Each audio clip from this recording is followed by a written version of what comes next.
Salut à tous, c'est Minou, j'espère que vous allez tous très bien. Donc voilà, on a enfin reçu la liste des U20 de la Tunisie tout simplement pour cette prochaine Coupe du Monde qui se passera en Argentine. Voilà, il y a de bonnes nouvelles et de mauvaises nouvelles bien entendu. Donc voilà, juste avant que la vidéo ne commence, n'hésitez pas à vous abonner et à liker comme d'habitude.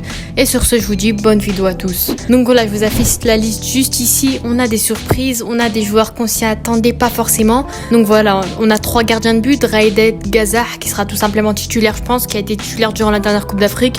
Je vois pas pourquoi il sera pas titulaire non plus. Idriss Arfaoui, Thomas Zouaghi, donc voilà, 3 gardiens, 2 notamment qui ont de l'expérience en Europe notamment, et Gazah qui s'y a le plus imposé des 3 et qui sera sûrement titulaire durant cette prochaine Coupe d'Afrique. On a Raed Bouchniba en défense, Mahmoud Gorbel, Zinedine Sassi, Ali Saoudi, Karim Abed, Ryan Nasraoui, Gaïs Ouabi, Yassine Dridi, Sami Chouchan bien entendu, un de mes favoris, Wael Derbali, Malek Meri, Shaim Derbali, Yacoub, Gareb, Botman, Dawis, Nana et enfin Awani. Donc voilà, Louichi, il a enfin choisi sa liste, il a s'est exprimé sur certains choix et notamment le choix qui a fait le plus parler, pourquoi il n'y a pas Hannibal Mejbri tout simplement.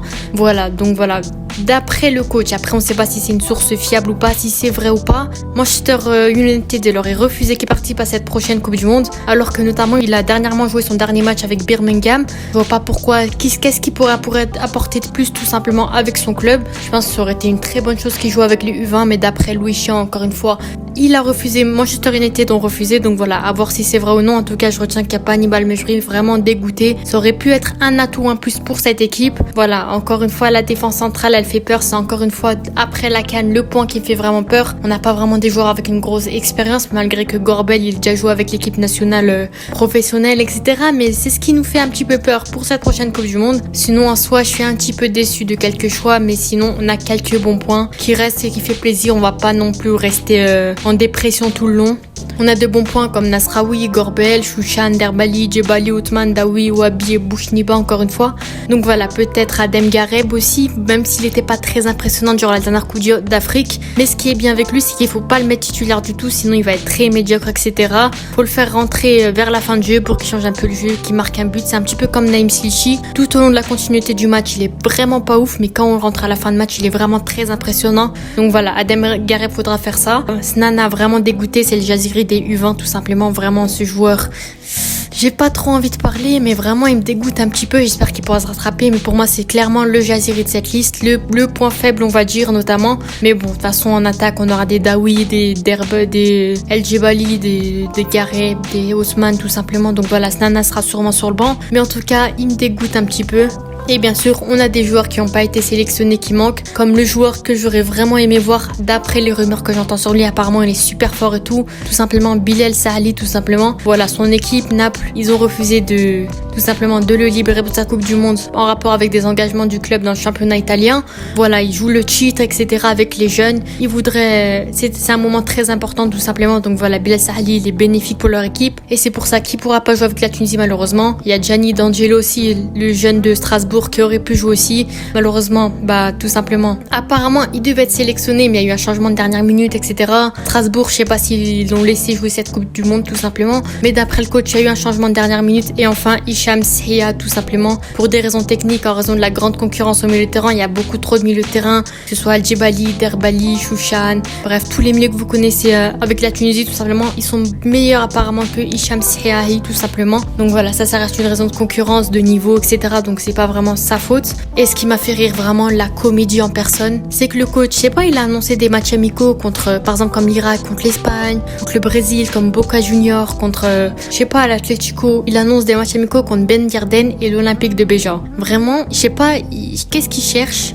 Je sais pas c'est quoi son objectif tout simplement cette Coupe du Monde, mais faire un match amical contre Ben Yarden et Béja, qu'est-ce que ça va nous rapporter, qu'est-ce que ça va changer? Je dis pas que c'est des mauvaises équipes tout simplement, mais pour moi on aurait pu mieux chercher, peut-être chercher une équipe latino-américaine tout simplement comme l'Uruguay, une équipe anglaise européenne comme l'Angleterre, une équipe peut-être pourquoi pas asiatique, une bonne équipe comme l'Irak, etc. Donc voilà, c'est ça que je comprends vraiment pas, c'est vraiment n'importe quoi, c'est un truc de clown. Jouer contre Ben Yarden et Olympique de Béja, mais ça reste des bons clubs quand même. J'espère qu'ils gagneront de l'expérience. pense qu'ils gagneront quelque chose au moins avec ces matchs amicaux. Donc voilà, c'est ce que le coach il a apporté. Je suis pas vraiment sûre, je sais pas si c'est vrai, mais je pense que ça reste une source sûre quand même.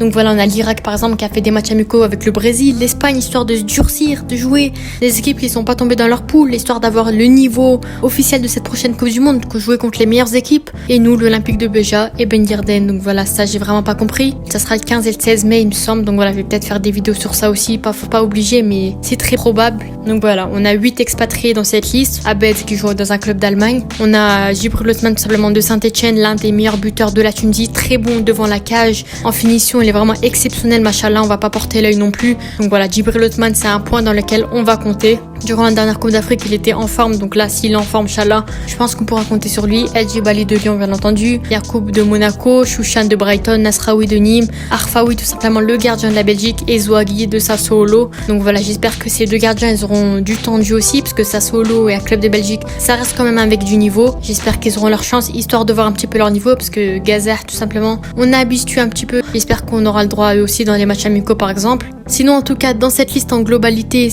elle fait un petit peu peur, mais je pense que le 11 de départ, il sera bon, comme la dernière Coupe d'Afrique, malgré les défenseurs centraux, mais sinon, milieu de terrain, attaque, latéraux, gardien, on aura vraiment de bonnes pépites, mais les remplaçants, ça fait un peu plus peur avec Snana, etc., d'autres joueurs, etc. C'est ça qui me fait peur. J'espère que Louis Ishi fera une bonne composition, il fera de belles choses, j'espère qu'il ne fera pas la même erreur que la dernière Coupe d'Afrique, tout simplement. Une bonne stratégie, il saura jouer, etc. Je sais pas vraiment s'il a cette expérience ou pas de Coupe du Monde avec des jeunes, etc. Donc l'Irak, ça va être très compliqué parce qu'il me semble qu'ils ont à peu près le même niveau que l'Uruguay. Hein. Comme ça, avec deux noms, on n'y croit pas. Sur le papier, on n'y croit pas, mais l'Uruguay, ça joue. Mais l'Irak, ça joue vraiment fort aussi. Donc voilà, contre le Brésil, tout simplement, et l'Espagne, ils ont montré de très belles choses. Je pense que la Tunisie, là, elle est vraiment en danger dans cette Coupe du Monde, tout simplement. Et c'est là qu'il faudra vraiment tout donner dans les prochains matchs amicaux, histoire de voir tous les joueurs, leur niveau, etc. Certes, c'est pas en 2 matchs qu'on voit le niveau d'un joueur, mais histoire d'avoir une petite idée, qu'il alignera le bon 11, etc. Donc voilà, dites-moi vos avis en commentaire sur votre réaction de la liste, tout simplement. Est-ce que c'est une bonne liste? Est-ce que la Tunisie pourra faire de belles choses durant cette prochaine Coupe du Monde? Voilà, personnellement, j'ai un petit peu peur, j'appréhende un peu, mais bien sûr, toujours derrière la Tunisie. On supportera la Tunisie, bien entendu, peu importe la liste, peu importe ce qui se passe, etc. Donc voilà, n'hésitez pas à liker et à vous abonner, tout simplement, si la vidéo vous a plu et si ma chaîne YouTube vous plaît, tout simplement. Donc voilà, j'ai sorti une vidéo aussi, est-ce que la Tunisie gagnera cette Coupe du Monde du 20? N'hésitez pas à aller la voir aussi. Donc voilà, c'était Minou, ciao!